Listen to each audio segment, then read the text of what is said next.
All right, it's the time of week. Let's catch up with our guy, Mike LaTulip, Illini Inquirer basketball analyst, former Illinois and Wright State player. Well, Mike, Illinois 3-0, doing what they should do against these lower level opponents. Before we dive into the minute details, the player by players, and preview huge weekend in Vegas, like you as a player probably watch this differently than we do, right? Like getting caught up in who scores well. Like, what's your takeaway of what you're seeing? And you've seen these guys up close a couple times now.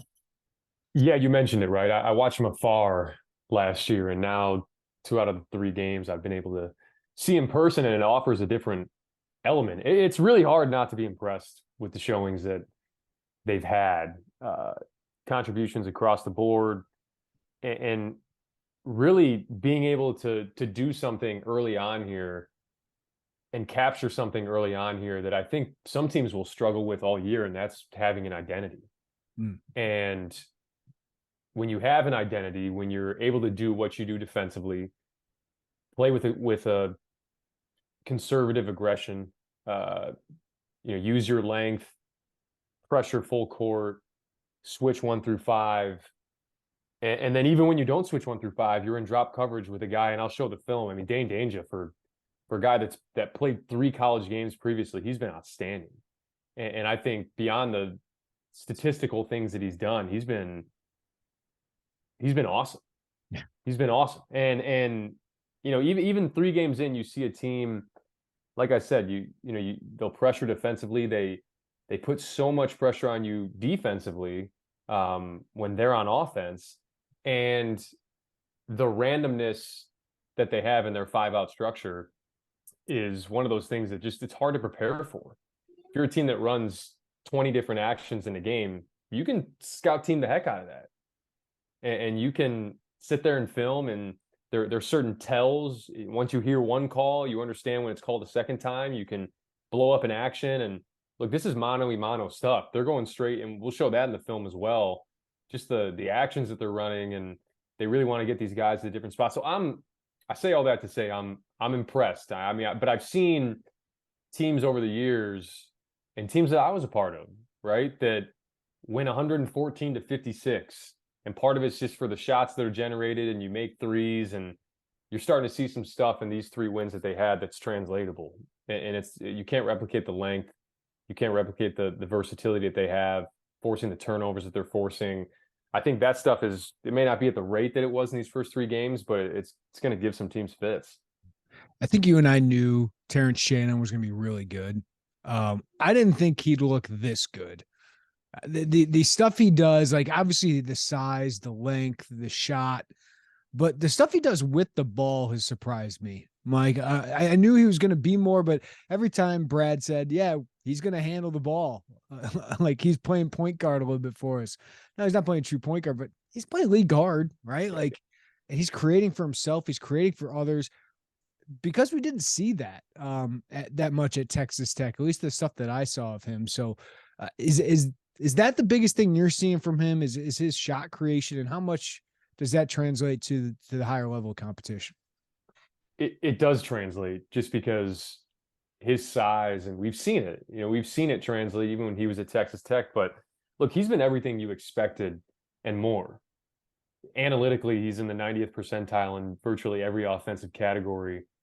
And in the roughly 15 possessions that he has that have ended with him in transition, he's gone to the free throw line 47% of the time. That's nuts.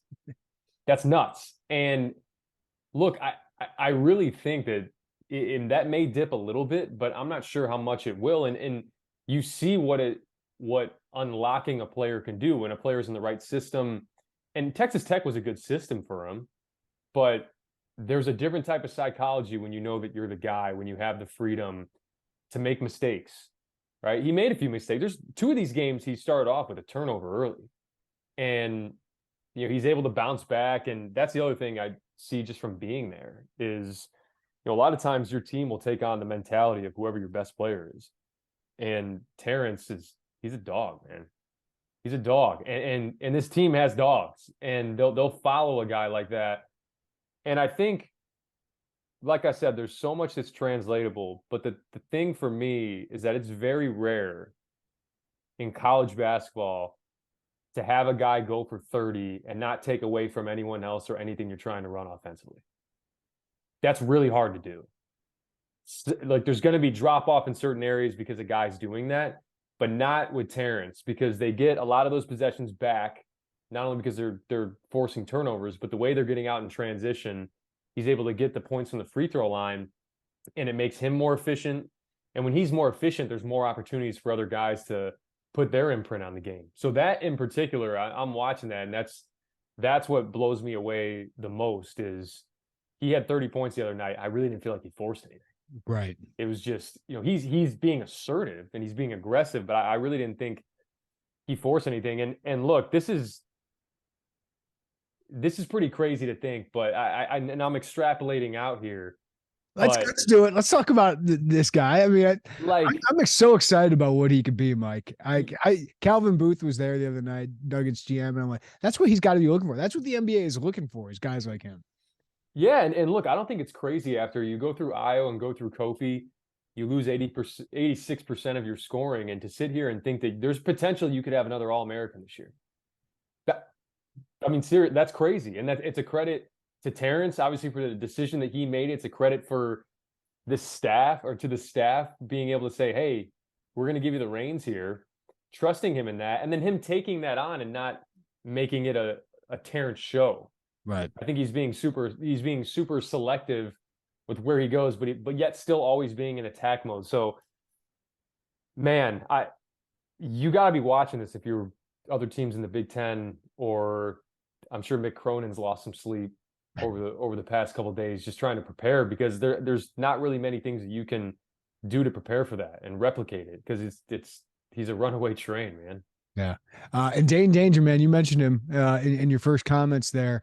What a force he's been against this lower level competition. And as you're saying, I do think some of these things translate. I mean, they're skilled. He can go off the bounce, like some of those left-handed into a left-handed dunk. Like that stuff's great. Hit on his defense though, Mike, because you can hit on anything you want with Dain Danger, but he's so versatile defensively. Like the drop coverage he's doing is different than we saw with Kofi. Yeah, he's more active. Yeah. And look, I was skeptical at first, but skill is skill. It's not just if he was getting all of his production through post-entry passes, back in left shoulder, right hooks, then maybe you think, there's some teams that can take that away.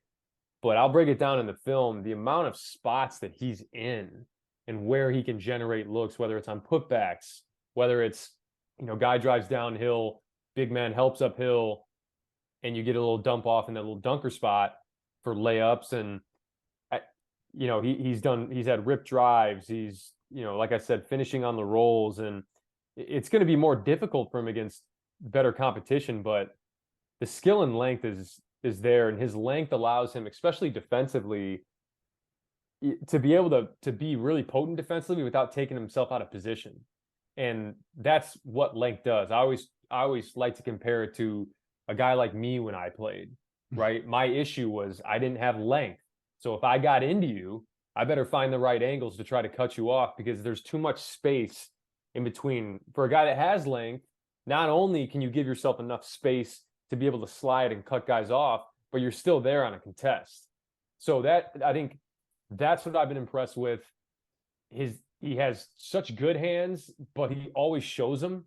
He reaches selectively, and when he does, he typically gets a hand on the ball. And I'll mention this, and I'll talk about this on the film too, and this is going to sound so trivial, but when you have a guy that can finish with his left hand like Dane can, most guys that are coming off of ball screens prefer going right, which means the guy that's rolling is rolling left. And having a guy that can catch on the run like that and finish with his left hand, not only is it just a good asset to have, but the tag man that has to come in now has to honor that even more. And now you can get back action throws to an RJ Melendez, a Matthew Meyer, a Terrence Shannon, and now you become even more difficult to guard. So we talk about all this 5-out stuff, and now you throw in the element of Dainja, and man, like I'm so excited for him, and really it's beyond just the point production. Yeah. That's great. It's really a bonus. So I'll break down all the stuff that he's doing, and the scoring is maybe third or fourth on the list. And I think and for a guy that hasn't played many college basketball games, that's got to get you excited. Mike, I was thinking after these last two games where the freshman guards, Sky Clark and Jaden Epps, showed so much growth. I was thinking, man, it's nice to have two of those. Nice to have two top 50 guys in a class. They're very different, but they both complement each other well. They play with each other. I think they're high IQ guys. What stands out to you so far about Jaden Epps and Sky Clark? Well, first things first, they both look very secure. And that's probably the best way that I could describe it. I think the thing that sticks out for both of them is it really all starts with their demeanor. I think both of them have looked unflappable. Yeah. And that's arguably more important than anything else, because that steadiness will allow them to be more consistent when they're dealing with these peaks and valleys that freshmen typically deal with, right? When you have guys that have that type of demeanor and mentality, what could be a 4-game slump is 2. What could be a 2-game slump is 1, and we're right back at it. And they both guard. They're both tough. Like I said, not much bothers them. Trust is being developed there. I think Brad touched on that after the game. And Epps' game looks different than Plummer's. Now, he had a Plummer stat line for sure after that last game where you have 21 points and 1 rebound, no assists. But look, somebody that can come in off the bench and puts pressure on the defense, that's valuable to be able to stagger your scoring a little bit. And Sky can do it too. I think it's not like you have a guy that is a 0 offensively and then you bring in the microwave off the bench. I mean, Sky's a guy that's capable of scoring 20 points in a game as well. And I think Sky's just been so dependable. Jaden Epps too. I mean, taking care of the ball, accepting the challenge defensively, and those guys have been fantastic in ball screens. And I think Sky in particular is developing a really great chemistry with Coleman and a really great chemistry with Dane. And you saw them kind of blow that game open against Monmouth when they started attacking the Monmouth big. My guy. Your favorite player. My guy. But yeah, I mean, I think they've just done such a good job of coming in, and you can tell that they're not over exerting themselves or overhyped because they have all these expectations surrounding them. They just played and they come out. That's another, I'll keep going back to it. Sitting there, and I was in the 3rd row right under the basket. Beyond just whatever goes on the court, I love seeing guys check out.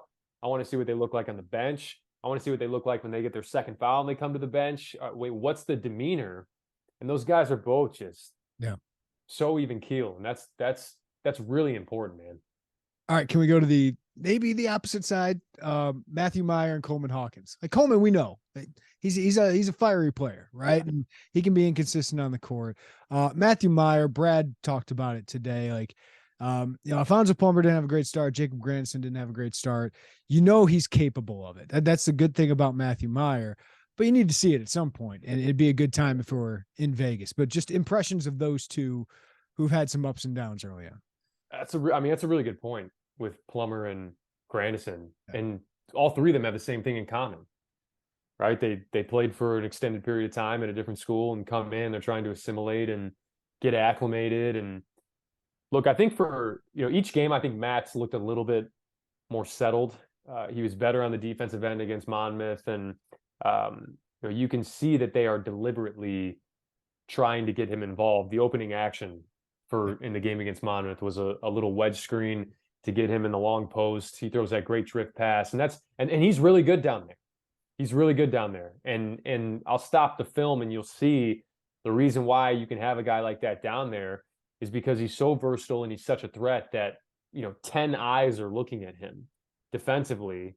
Shannon can move to the corner and he can hit him on the drift. And it's good to have guys like that. I think he's obviously going to continue to push himself defensively. He's going to see more opportunity offensively. And this is the best way that I can put it. In early non-conference, the shot generation is easier across the board for everybody. For Sincere Harris, for Jaden Epps, for Dain Dainja, for all these guys. So when that shot generation becomes more difficult for guys like that, the one guy I don't think shot generation is difficult for is Matt Meyer. Yeah. And you're going to have moments in these games against UCLA and Baylor and or Virginia that he's going to be a guy that can generate a shot. So it's counterintuitive as it sounds. Offensively, these non-conference games are kind of like the worst games for him because everyone can get those looks offensively. And now I think he's going to be able to have more opportunity. And who knows what that leads to? You know, he pops off against UCLA. That's sometimes all it takes for a guy. We just talked about Jacob Grandison. He was a guy that I remember the bragging rights game. Like you couldn't have him on the floor. He couldn't guard anyone. He wasn't sure of himself. And then all of a sudden you fast forward and he's a big reason why you win a title. And that's going to need to be a little bit more expedited for a guy like Matt. But he's been there. He's done that. I'm not worried about him. And I think once he gets that going, he should be able to catch a rhythm and feel pretty good about himself on both ends. He just can't tie both of those things together. What have you made of Coleman and RJ? You know, two returners that are playing their roles. I've really liked RJ's approach. Coleman's first game was phenomenal. He's such a key cog of what they're doing offensively and defensively. You know, he's had some ups and downs, but what have you thought of those two veterans, returners, playing their role on a new team? Yeah, I'll start with Coleman. I think the first 3 games were a microcosm of what this could be like for a few guys on this team. You may have 23 one night and 6 the next night because another guy is going to have a shot. And what I was so impressed with Coleman from game 1 to game 2 was I thought that he was patient in game 2, coming off a career night, patient, didn't force anything, looked the part, you know, and then I thought this past game was a classic basketball gods game. Classic basketball gods game. Foul trouble, missing bunnies, moving screens. So how do you deal with that? And I thought he didn't do as good of a job with it in this game. I was sitting up close. He looked a little frustrated. Got talked to a few times, and look, but that's, you know, he's proven in the past that he plays with that fire and he can pull himself back into it. And, you know, I think everything starts with him. Offensively and defense, like the reason why you can do what you do offensively and defensively is because of Coleman. The reason why you can switch 1 through 5 is because of Coleman. The 5-out structured randomness that you have is partly because of Coleman. There's a lot of stuff you can run because of him. So you're going to need him. You mentioned him being a key cog. He is. And I think his maturation and his ability to, like I said, not let 2-game slumps turn into 4-game slumps, just continue to have consistency with his effort, with the communication. He did that early on, and look, there was no rhythm for him in that last game. Right. And you just have to be able to manage that and stay locked in and celebrate guys on the bench. And I think he's going to be able to do that. Now for RJ, you know, I think the stretch he had in the second half against Monmouth was important. I thought he had a quick stretch where he was able to get a few easy looks, and you could tell he was a little bit more settled. He looked rushed on a few shots. He's another guy just trying to find his way, but he's one of the guys that hasn't tied the offense and the defense together, which is a sign of maturity, and that's going to be needed from him because he is capable of being a really good defender. And you know, he's struggled a little bit in that intermediate area on offense where he gets kind of stuck and resorts to taking an off balance shot. And I think those are the things that he can eliminate.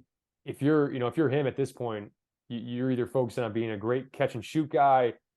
You know, you got to be one of the best cutters on the floor. You got to be a menace on the glass, and you got to be a confrontational driver when you do get downhill. Just simplify your game, and the rest will fall into place. But those guys, you know, as much as we thought they looked the most settled and consistent in the exhibition game, you know, now things are starting to happen, and other guys are stepping up, and they got to be okay with that and understand that their job goes way beyond whatever the offensive production is. Yeah, you mentioned how Sky Clark and Jaden Epps are kind of they play like they're vets already. I mean, that's going to change when we get maybe into Tiger Campbell guarding them. But then you got Sincere Harris and Ty Rodgers, who are just bundles of energy, right? They get on the court and they're just let them go. They're energy guys. I like what they give you. Those are the guys I feel like they know what they are. They know how to get on the court as freshmen. I don't know how much Sincere will play, but he's certainly, if Illinois needs somebody to give some energy, if it's a slow starter, throw Sincere in there. Let the bull in the china shop go. And feels like Ty Rodgers is kind of the same. So I like that those guys like Sky and Jaden haven't forced things. They're kind of, really steady, but you also have these guys who know that they're energy guys, it feels like. Yeah, and look, it's a luxury having guys that can come in, don't think, don't overanalyze. They just go and they hunt, and that's it. And Sky and Jaden have a little bit different responsibilities in terms of they got to come in, they got to make sure they're setting the table. What are we in? What do we? Ty does a little bit of that, and Sincere is he just needs to come in and just have that dog mentality and guard. And you can see Ty. I think that's the other thing I've been impressed with Ty is clearly the statistical stuff just like doesn't bother him. Right. Like, and it goes for Jaden, for Sky, for Ty, and really for Sincere in some ways.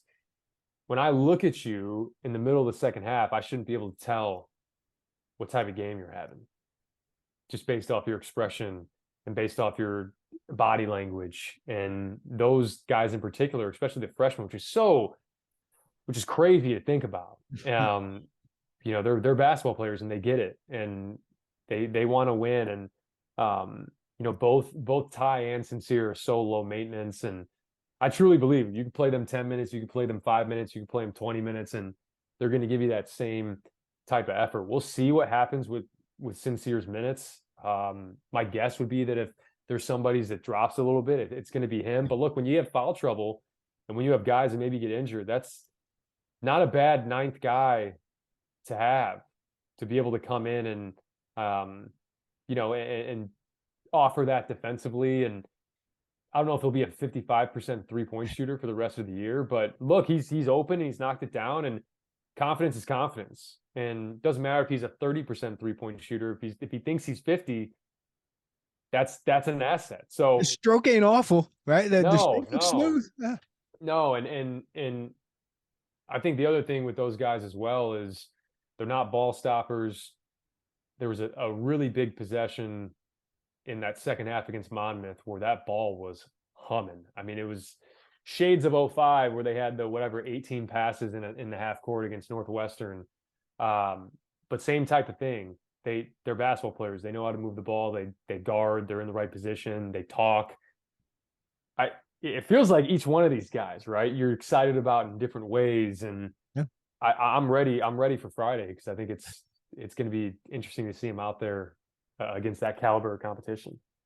Well, let's get into that, Mike, because now it's for real. Now we get to find out what this team is made of. Not that 2 losses ruins the whole season, right? But they get tested, and we get to see how they deal with that adversity. We get to see how other teams deal with Illinois' issues, like that they give Illinois gives them, right? Because I think the biggest takeaway is this is a talented team. This is a really talented team that's got to find ways to gel. But UCLA is a fun matchup, man. Tiger Campbell, Amari Bailey, Jaquez is one of the best scorers in the country. Like, what are you most looking forward to finding out about this team? To me, it's almost like, okay, how does the defense switching work against a really good opponent? What's this offense look like when you have a team with the same kind of length and athleticism as you? What are you most looking forward to? Well, it's going to be a challenge for sure. And you touched on it. A lot of what they do offensively is a lot of ghost action, slipping out of screens. I'll touch on it in the film. They run it like crazy. The 2-man game that they have with Jaquez and Campbell, they're going to run it to death, and they're going to make you make decisions, both slipping and doing those ghost actions, but also you have to be loaded up on the backside. That's going to be imperative in this game, because if they get downhill, if they hit Jaquez on the roll, if they throw the bet, like, you just have to be loaded up and make sure to contain those two. Because what I'll say about them offensively, Tiger Campbell's a really good point guard. Really good. Jaquez is a really good college basketball player. And Jalen Clark is the one that's leading them in scoring. And Jalen Clark should be sending an edible arrangement to Tiger Campbell and Jaquez's houses, because he's getting so much production because of the attention that those two guys are getting. And I truly believe you contain Campbell, you contain Hawkes, you eliminate Clark. That's how this works, man. Like you take off the heads of the snake, it's a ripple effect. Like I'll show it in the film, and it's almost laughable how much production Jalen Clark is getting based off of the attention that these two guys are getting. And then, UCLA on the defensive end, they at times will do a lot of what Illinois does. They'll switch. And, a lot of their quote unquote drop coverage is more of a soft trap. It's corral. It's get the ball out of your hands. So they're going to be able to, when UCLA is not switching, they're going to be able to really move the ball. Like that, I thought it was so important that they got that ball moving against Monmouth, because they're going to be doing that. Once you get out of that corral, that soft trap, and you hook it back to the back action, they're in rotation. And you just got to move and find the avenues. They'll, late clock, they're going to switch 1 through 5. So if Mac Etienne and Adem Bona are in there, you got to attack. You got to go at those guys. And that's not saying get all the way past them and get to the cup. If you got it, great. But that's opening up drift passes. That's getting guys moving, 2 to commit. That's where I think this game is won. Not only just finding those things on the offensive end, but defensive end. How this team guards these ghost actions, guards the slips from Hawkes and Campbell is going to determine how this game ends. I truly believe that, because if you can contain those two, you take Jalen Clark out of the equation, and then they're kind of limited. Amari Bailey struggled. He's 25% from 3. He's somewhat struggled offensively. He's done a lot in the open floor. So you got to take care of the ball as well, because they are good. But those guys in particular. And then the last point that I'll make is, Singleton. Singleton's a guy, he's 60% from 3 right now. And I get it. It's early on. He ain't going to be too far off that for the year. Like he's a guy that can shoot low 50s, high 40s from 3. And when you're doing the trap, when you're trapping full court, you cannot let that guy get behind you. And you cannot let him get it going. So they're good. They're talented. They're beatable for sure. Like, they are a team that if you are disciplined, if you stick to the game plan, if you focus in on how to contain those top 2 guys, it truly is. It's a ripple effect. And I think you can go into Vegas and you can knock them off. You talked a lot about defense there, Mike. We're going to learn more about this team defensively than offensively. 100%. Yeah. 100%. I think this team is so capable offensively, and night in and night out, you're going to have different guys that can step up. But defensively is really going to be where you win a title, you win a league, you advance in the tournament. Because as you have these, like they could go 3 for 21 from 3. I truly believe like they could go 3 for 21 from 3 and win games. That team last year could not do that. Yeah, because you use the free throw line and get to the rim, right? Exactly. You're forcing turnovers, right? So I look at the Monmouth game, right? You turn the ball over 18 times. That's a death sentence for that team last year, because the margin for error was smaller. You had to be more perfect defensively. You weren't going to get as many turnovers. You weren't going to get to the line as much. And even when you did get to the line, oftentimes it was Kofi at 58%. So this team, I guess you could call it insurance. They have some insurance in different areas. So I'm excited. Now, if they drop the game to UCLA, is the sky falling? No, but I think they should be able to go in there and have a really good showing. And that's going to start from being disciplined and communicating, because they're going to force you to do that. All right, let me ask you one more question before I let you go. When Illinois goes out there, Terrence Shannon, if you were drafting players that were in this tournament, like where's he rank? He's the top one. He's the top one. I mean, I'd take him over any of the guys on UCLA. I think Hawkes may find himself in the second round. Yeah. Tiger Campbell's not going to get drafted. Amari Bailey's not going to get drafted, at least not this year.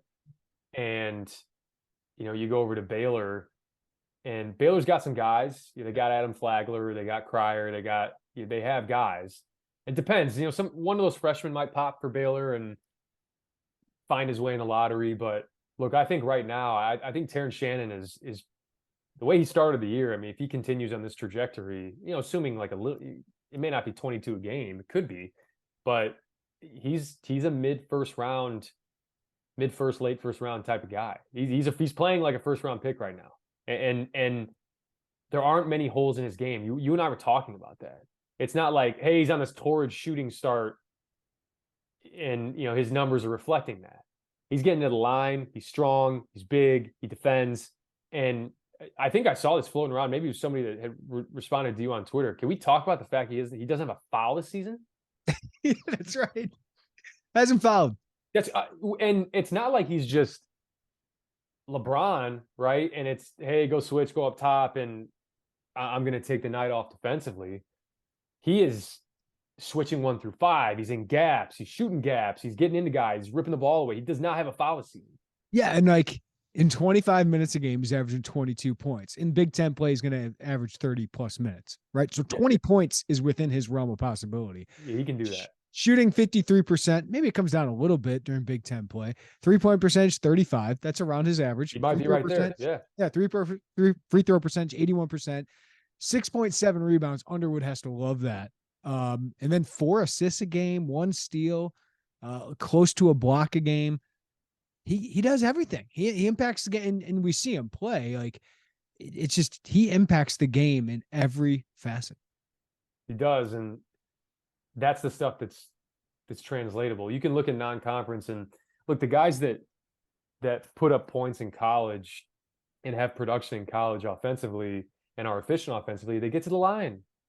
They do. I mean, that's a fact. And even if it's not 10, 11 free throws a game like it is right now, he's going to be in that 7-8 range. So you shoot at 80%, you're talking about 6.5 points a game from the line. You hit a couple threes, now you're already at 12.5, right? And then you get a few in transition. There's no reason why you shouldn't be in the 18 to 20 point per game range for the rest of the season. I mean, no matter who the competition is. So I'm excited to see him in particular in this game, and beyond.